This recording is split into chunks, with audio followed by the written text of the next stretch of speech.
So, usually as a Christian, when you decide to run and God's called you to run, it's Yeah. natural that you go to the Republican Party, right? Naturally, if you say you're a Christian and you say God told me to run as a Democrat, you a liar and the truth ain't in you.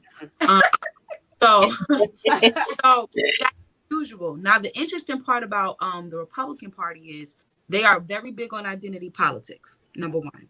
Mm. So they love to utilize people of color now to run with them who they select because they feel like, okay, if I utilize a person of color to speak our angles, maybe people will listen. On top of that, if you were not put up by them, even if you 100% align with the party, they will not support you. They are a machine. And when I say don't support you, I mean even go against you if they didn't put you up. Okay. I'm gonna give you a prime example. Donald J. Trump. When Yep. Trump came out as a Republican and was standing, guess what? Republicans did not support him.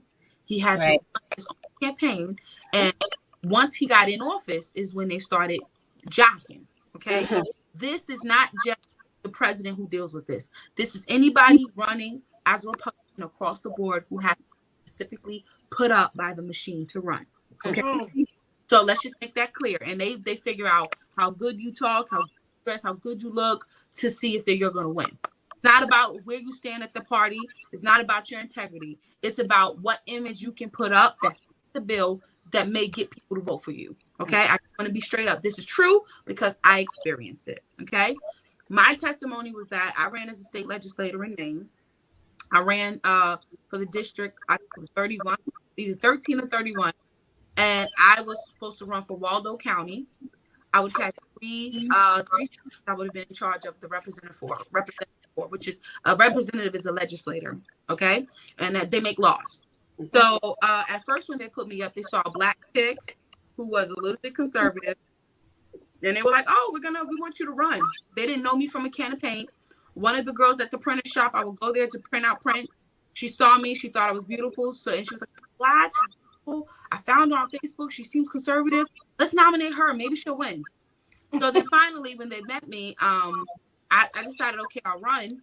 I looked up what the requirements were to run, and the thing is, I had a background. I had a felony, but it didn't say it would disqualify me from running. So when I made that clear to them, they were like, "Oh, well, we can't support you anymore because of that." But what I didn't understand was like, wait a minute, it doesn't disqualify you from being in office, so why are you disqualifying me? So the image, of course, meant everything, and so I decided to still run. I think the senator, the chair, what is that position Mike Pence had? Mike Thibodeau came to meet with me, and he wanted me to pull out, and I told him I would not pull out, and so he said, "Fine, you don't get our support." I said, "Fine."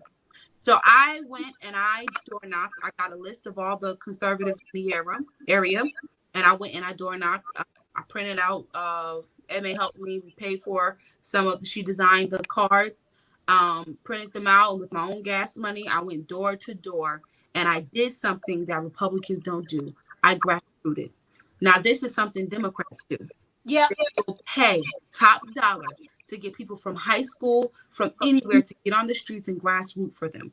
This, Republicans are more so banquets, raising money. Everything is raising money.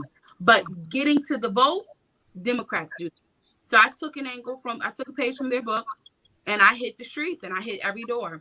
And believe it or not, I lost by 500 votes to a woman who was mind you, I'm running in a leftist city. She was grew up in the neighborhood, was a principal of a school, and she fit their agenda, and I only lost